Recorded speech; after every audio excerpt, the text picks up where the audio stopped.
My publicist is gonna be so mad that I'm making these videos like this. I ain't got no fucking publicist, bitch. I'm my publicist.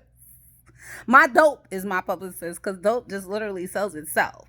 Um, so sorry, publicist. sorry that I'm so dope, bitch. It's just gonna work. Oh my god. I'm all over the place, y'all. So my daughter just came, and my daughter is turning 21. I have two daughters. In case you're not familiar with my life, my story, my jokes, my set, I only talk about real shit. I am the realest bitch you know. I'm the realest homegirl you got in real life, online, anywhere. Um, and this is a really different time because I have gotten to a point where I said I am taking my career and I'm going to New York, and I am, I'm from New York. I'm going to work the comedy scene in New York. And my original plan was to take my daughters, be up there with my mom. And throughout the year, that changed. I got in a relationship with a man that's in New York. My youngest daughter is in school near New York, and my oldest daughter is in school in Georgia. So my family is split up, and that's different. The second daughter, that youngest child, second kid is gonna do what second kid do. That second kid energy is just second kid energy. And I respect that because she has always been a New Yorker. She has never been cool with the whole, Southern girl thing. Like her whole agenda has been like, okay, yeah, I moved to Georgia. Let me just say, I went through the shelter system in New York. I was born in Ohio, but I was raised in New York. So I always had a sense of like, this is not going to be what I wind up doing as far as a lifestyle for my children. As much as I love New York, I love the cultural aspect, I love the diversity there.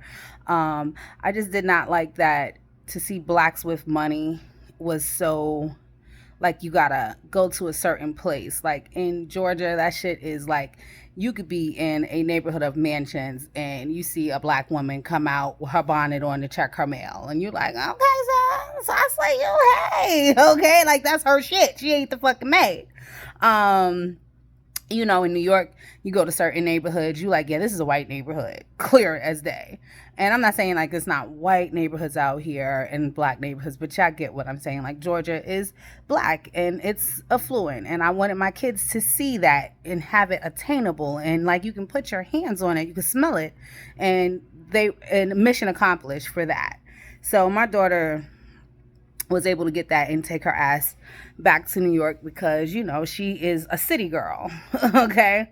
My oldest daughter is a nature lover. She has no desire to ever live in the city again. She loves the state of Georgia. She loves the trees, the animals, the wildlife that has definitely said, hey, this is our house.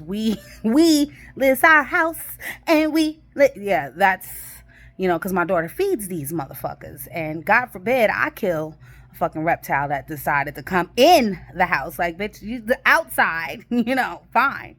So my family is split up, and we have went through everything together. Even, it was never a thought of me being like, hold my kids. And I take that back. I moved to North Carolina, and when my kids were like, when they were like 3 and 4, I believe, I moved to North Carolina, and I was ready to take my kids. I was going to live with my friend, and I had a ticket for them and everything to get on the Amtrak. And my mother begged me. She said, Kim, you never live with this girl. You know, y'all been friends and that's fine. She said, but to take your kids and live in another woman's house, you don't want to do that. And I said, you know what? All right, hold my kids. I went to North Carolina and I got us an apartment. I had originally planned to stay with my friend for about a month or two. You know, I went down there with money and credit. And I went down there and I got me an apartment in 2 weeks.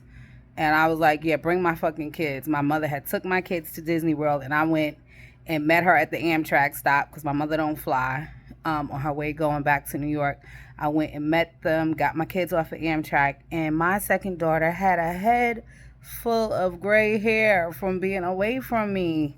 Like, I've never been away from my children. So, you know, you expect your children to go to college. You expect them to grow up. But, like, I have never really left my kids. So me leaving my daughter in Georgia is like, and it's like, you know, I'm going to, of course, my mom, my friends, my family, and I just don't want to feel like I'm leaving her. Because I'm proud to say, like, me and my daughter are like best friends. We have a great relationship, and you know, not only am I leaving, I'm taking my damn dog because I just don't want her to have the responsibility of anything except for just taking care of herself. Like, leaving you in this big ass house, you know, not necessarily by herself. My niece will be here with her, but that ain't her mother. Like, you got a dope ass mother. Nobody's your mother. I'm your mom. So, you know, and you leave them, like, how do I guilt her? And if you, like, how do I guilt you in the future? You know, but she's super supportive and proud. And she's like, bitch, you just better go and come back famous. You better go and really shake the fucking room every time you step in one and make this shit worthwhile for you leaving me. And I plan to do just that, quite honestly. I have amazing projects that I believe in that have my stink all over them. You know, I used to be so heartbroken when I would tell people my plans and they would like take them and like act like they invented them. And like, you can't duplicate me. You can really try, and it doesn't even matter. Like, you could do it where, but your recipe will never come out. Like, you don't turn the heat up the way I turn the heat up. You don't stir the fucking sauce the way I stir the sauce. So it will never be a Kimmy creation. You understand? It will just be some shit that's not organically felt, you know. And I feel like, you know, even if it's successful for you, you gonna be living in somebody else's fucking shoes, and who wants to walk? Like, I don't. I mean, that's just me though. Like, I don't. Authenticity is important to me.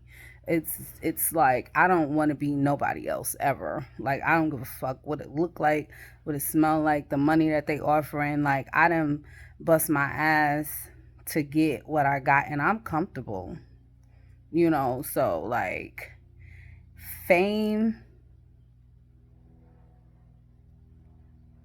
I'd rather just have money. I don't really necessarily need fame, because fame, niggas want you to talk a certain way, they want you to walk the same way, and I ain't no duck ass bitch. Like, I still need to be able to tell niggas suck my dick if I need to. Like, I'm just not trying to play super nice when I don't want to. Like, I'm a certain age. I'm a Generation X baby. Like, I'm not trying to be like, oh, nah. You know, like, I just, no, bitch. Just toughen up. The fuck.